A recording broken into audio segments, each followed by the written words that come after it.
Good morning. We survived the storm. For 3 days, we got nothing but rain, steady rain, all day, all night. The roof up here, the leak was leaking like crazy. It just didn't let up. Then, like the third day, the wind started, and we heard this big thump, and we didn't know what it was. Look, my husband went out. He's looking on the roof, going, "I don't see anything up there." Well, the next morning we went down. He goes, "Oh my gosh, look! One of the 7 trees that was dead, and we had the guy slated to come cut it down with the other 6. And it was the next furthest from the house. One's way out of the pasture fence. It's a big tall pine with nothing but a trunk and some limbs, and no new needles on it. And the next closest one, the next furthest away would be one that's about 35, 40 feet from the house. When you're on the stair side of the house, and that tree was actually right in the middle between 2 sections of a coop that we used to have there, and it grew so close that we didn't cut it down when we built the coops. I kind of built the front overhang around it. It had been dead for a while, and it didn't have limbs on it or anything. And yeah, that thing snapped in half. That's what we heard. Had to be. And so the butt end of that, where it snapped off, is, this big around. It's about 6 inches in diameter. So thank goodness. And we didn't have a power outage. It's still raining though. I let a group out this morning and somebody else out for a few minutes, and it's just still raining. It's just not pouring, but it's raining. So this video was prompted by an email I got from a friend of mine. And I'm going to read you a comment that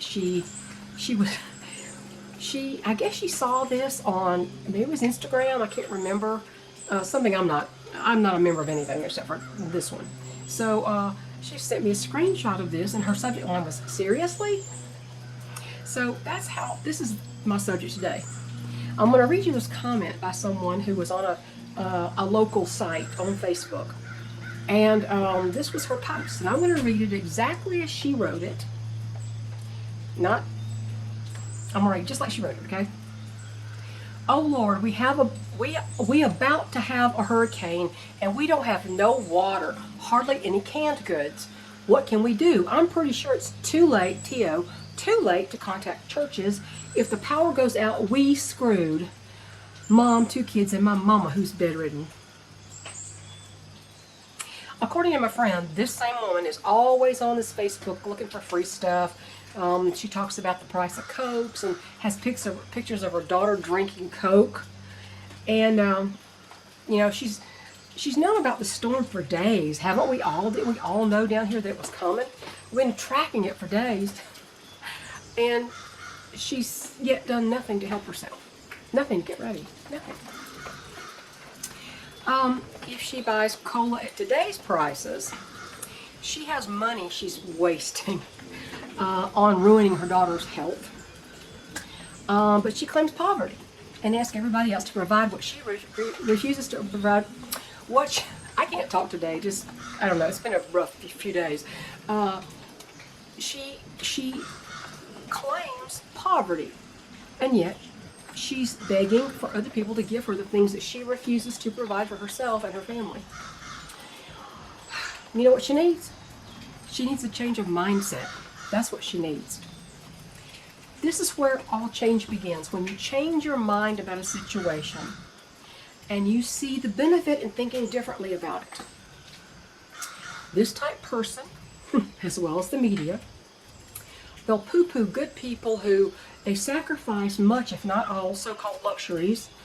Some people consider necessities, but they'll sacrifice almost everything to prepare themselves and their family and their friends for extreme times. If you have a group and your friends are some very close friends, they're like family to you.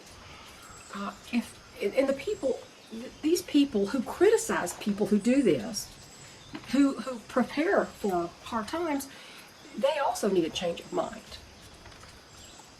They need a reset in their thinking. This is where everything, all change starts, in a thinking reset, a thought reset. That's where all change starts. I mean, think about it. Isn't that true? Don't you have to change your mind about a situation and think you're going to see it differently? or open your eyes and think, well, how is this? How could I change my mind about this particular situation and where it might benefit me? So, you know, these people, the critics, are called derogatory names, and you know, those of us who made the choice to store up emergency food and water and supplies and other necessities to avoid extreme life-threatening situations like it just happened with this Hurricane Helene. And there's another one coming right behind her. Well, it's starting to pour rain, so I may have to, I don't know. Who knows? I mean, if something falls, I'm going to have to go.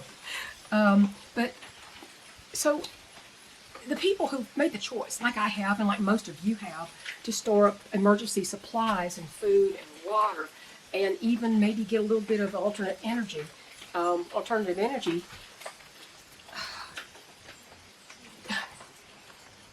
these people, they try to do this so they don't have to suffer horribly when things out of their control happen. What is in your control is what you store and what you get ready for. And a lot of these people that laugh at all the people who do this, the critics, we're laughed and we're ridiculed for wasting our lives on delusions and paranoia, and so they think we're afraid. The point of prepping is to avoid being afraid.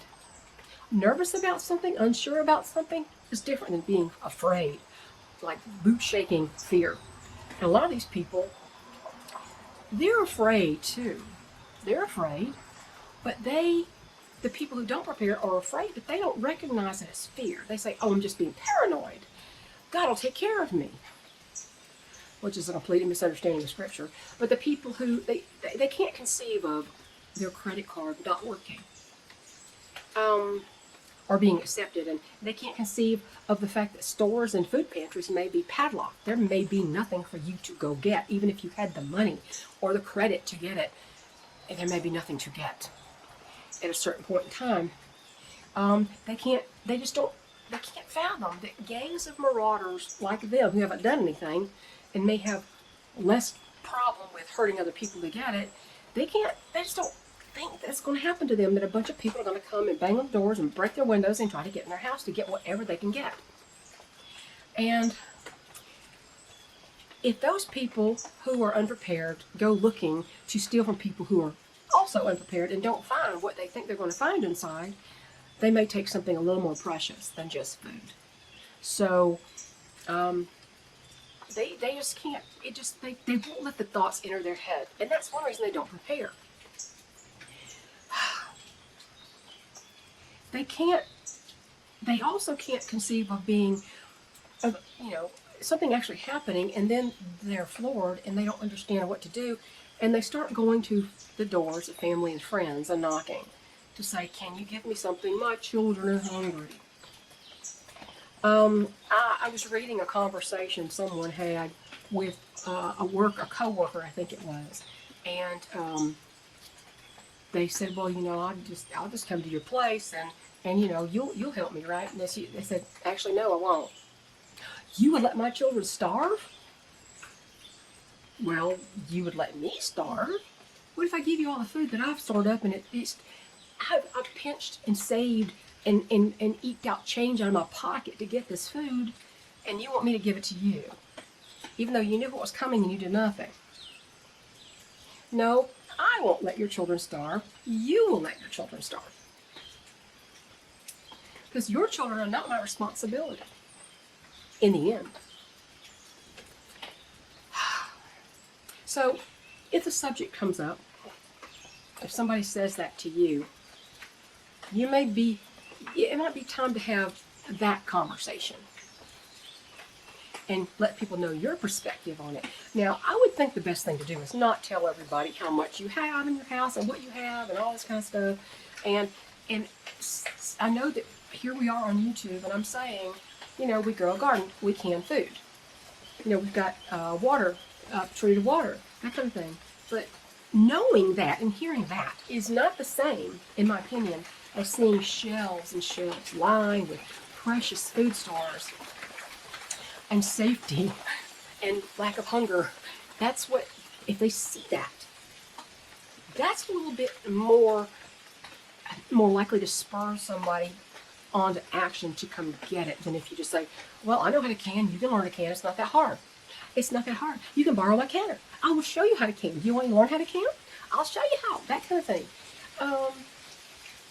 But knowing that people know how to do that and that they have done it, you can assume they have huge rooms full of food or something, but you don't know unless you see it all nice and neat and lined up and ready for the taking. So I think it's not a good idea to show your preps. I understand that sometimes you're trying to educate people. I understand that, and I applaud you for trying to educate people. I know several people who do that regularly, and I know that your intent is good, but that by itself may not be smart, considering that you don't have to tell somebody your full name and your address for them to find who you are and find you. I had that experience last year. I think it was last year. I can't remember when it was now, but I believe it was last year. And people, some troll, somehow found out where I live. And they tried to publish it online. They tried to dox me. The filter caught it, thank goodness. But this person was calling others to come and raid my place and says, oh, she's out in her property, blah, blah, blah. And she's sometimes alone and she's doing her chores. And they call for people to come attack me. Now, this person may have been blowing smoke, but what if somebody heard that thought it was a serious invitation? Here, this is where it is.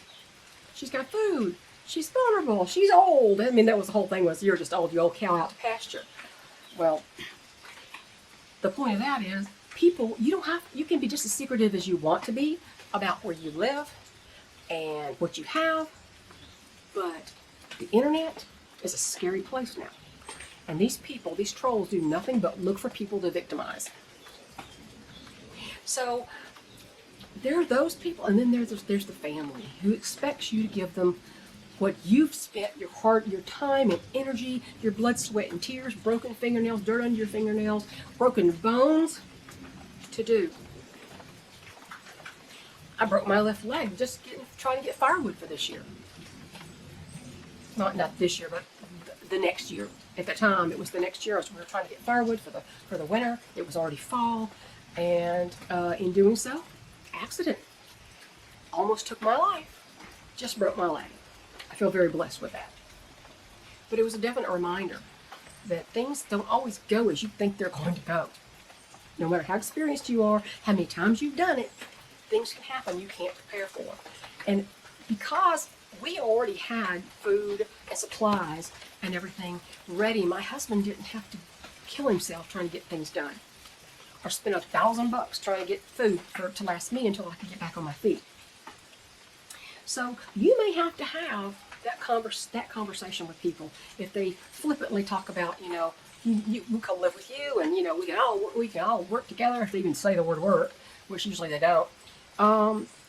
You might have to have a conversation about your take on that, and be prepared for people to think of you differently after you say something like that. Because just prepare yourself for the disdain you're going to see in their eyes. And they may not say, "How could you?" but they're probably thinking it. How dare you say you won't help me? But this is, in the conversation I saw this person have with his coworker. This person was saying, "Yeah, but this is for an emergency," and she said, "Exactly. I've prepared for emergencies. We don't know what's going to happen tomorrow. We don't know what's going to happen 5 minutes from now. I prepared for emergencies, and they can happen, so why didn't you?" But there are those people, and those people need a change of mind. They need a change of mindset. You choose to think of things. This is a choice. The choice to think, I am going to be prepared for my family to be okay if I'm stuck in my house for a month, or 6 months, or a year. I'm going to be prepared. My children are not going to go hungry. I'm not going to depend on somebody else to do it for me, government or the neighbors. And you get to doing it, and you do it one little step at a time. One step at a time. You can store up a lot of food if you buy a couple of, even if you don't can your own food, if you've got canned goods, if you buy 2 or 3 cans of, say, canned roast beef. Yeah, it's got artificial coloring, but it's protein. If you can get a few cans of canned roast beef, even every time you go to the grocery store, and you have a special shelf, and you say, we're gonna pretend we never bought this. We're not gonna go get it. This is not what we're eating this week. This is for if something happens and I can't go to the grocery store, or I don't have any money. What happens when I have a huge bill and all of a sudden I don't have a lot of money for groceries and I need to pay this bill too? What am I going to do? Well, that's an SHTF. It's your own personal one. So these people who think this way, they need a real change of mind. They need to set their mind to thinking differently about this. Years ago, something a doctor said to me. It was a counselor kind of doctor, I guess, and I was having such a hard time when my husband was going. I had one little boy, and I was all alone out west, no family, no nothing. I'd never really taken care of a baby before. My son was, he was, I don't know, 6 months old or something like that, and I was all by myself. And my husband had to go out to the range, Dugway Proving Grounds, and we were at Hill Air Force Base, and he was gone most of the week and only came home on the weekends. And I was left by myself in an apartment, estranged from my family. I was estranged from my family, and nobody there. So I was very depressed, and I was talking to this doctor, and he said something that, I swear, it sounds so simple, but it changed everything for me. Things got better after that. He said, would it be to your benefit to change your mind about this issue, to make yourself see it a different way, see opportunity when you think that you are down and out, to see an opportunity? He said, would it benefit you if you saw this in a more positive light? And that was the first time that I'd ever heard anyone just tell me, you can think about things the way you want to think about things. You can set your mind to seeing things in a different light than you do. And it will benefit your life. It will make your life better when you make the decision to feel a certain way about something. And that really changed a lot about the rest of my life, honestly. And it was such a simple thing to say. But you can decide to change it. Decide to be different than you are now. If you're not preparing now, decide to be different.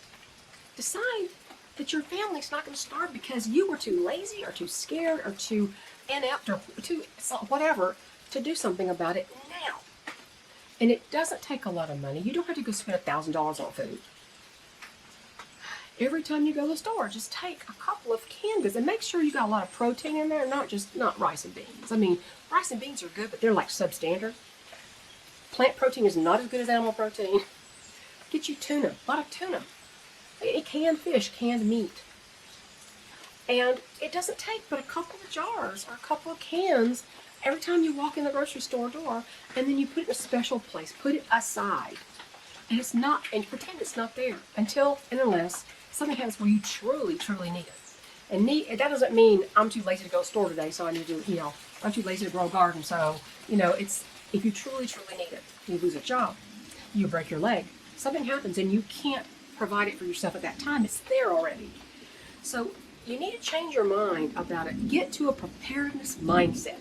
As Steve Smith, my buddy Steve Smith over at Integrated Preparedness, an American version, would say, a preparedness-minded person, a mindset change. You need to be a preparedness-minded person. And it's not going to break the bank. Trust me. I did it on fixed income for a lot of years, and I'm still doing everything on fixed income. You do it a little bit at a time. If you can't do the whole thing, you cut the job into smaller increments. That's how to finish any job. You cut into smaller increments, and you do this step, and then you do this step, and then you do this step. And pretty soon, you've got what you need. So, 2 quotes by 2 very wise men. So, Benjamin Franklin said, by failing to prepare, you're preparing to fail. And John F. Kennedy, first president ever made any kind of impression on me, because I remember seeing what happened after his assassination. John F. Kennedy said the time to repair the roof is when the sun is shining. In other words, the time to prepare is before you are in dire straits and you have to. So both of those are excellent. That's excellent words there from two very wise men. And, you know, it'll benefit your life. And when you benefit your life and you get your life on track because of your mind getting in line with what's right and what you should be doing, then you can not only help yourself, but if you are aligned to, you can help other people. So I hope this makes sense for you. And if I didn't put a picture of that tree that snapped in half, I'll put it at the end. But if I've already done it, then it's already done. So raining again, I'm going to go inside and I'm going to work on my quilt. I'm trying to get that started really well. I've already done some on it, so I'm going to try to get that done. Have a great week. It is weekend. This is Saturday weekend. And I hear there's a lot of storms up behind this one coming along already in the Gulf. You've got Isaac and somebody else, I don't know, and something in the Gulf. I forgot the name of that one. So, everybody, if you haven't been preparing, and now this between storms, get busy. See y'all. Bye.